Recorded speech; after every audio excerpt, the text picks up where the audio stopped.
Hello friends, అయితే ఏంటంటే మనకు T20 world cup squad announce అనేది మరికొద్ది అంటే ఇంకొక 2-3 రోజులలోనే మనకు T20 వరల్డ్ కప్కు స్క్వాడ్ అంటే 15 మందితో కూడిన స్క్వాడ్ అయితే అనౌన్స్ అయితే చేయబోతున్నారు అనమాట. అయితే ఇప్పుడే అందిన అప్డేట్ ఏంటంటే మనకు వికెట్ కీపర్ కోసము యాక్చువల్లీ మొత్తం కన్ఫర్మ్ అయితే అయిపోయింది, కానీ వికెట్ కీపర్ ఎవరనేది మనకైతే ఇంకా తేయాల్సి అయితే ఉందన్నమాట.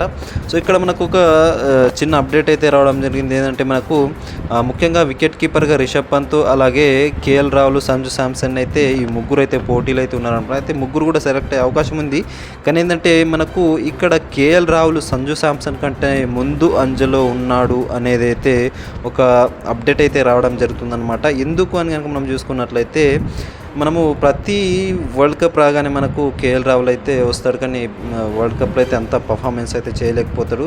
అయినప్పటికీ కేఎల్ రాహుల్ని బ్యాక్ చేస్తూ వస్తూ ఉన్నారు. ఎందుకంటే ఒక టాలెంటెడ్ ప్లేయరు, ప్లస్ ఏంటంటే మనకు ఎక్స్పీరియన్స్ పర్సన్ అనమాట. అంటే ఎక్స్పీరియన్స్ అంటే ప్రెషర్లో కూడా తట్టుకొని ఆడగలిగే సత్తా ఉన్నది. కాబట్టి అదే మనము ఏదైతే సంజు శాంసన్ కూడా చాలా మంచి ఫామ్లో ఉన్నప్పటికీ మరి ఎందుకు కేఎల్ రాహుల్ని ముందంజలో ఉన్నాడనేది ఇంకా తెలియాల్సి ఉందన్నమాట. అయితే ఇప్పుడు మనకు ఈ సెలక్షన్ అనేది 29 లేదంటే 28-29 డేట్లలో కంప్లీట్గా 15 మంది స్క్వాడ్ అనౌన్స్ అయితే చేయబోతున్నారు అనమాట. ఈ 2 డేట్లు అంటే 28 లేదా 29 డేట్లలో. సో మరి ఎవరెవరు సెలెక్ట్ అవుతారనేది కింద కామెంట్ చేయండి.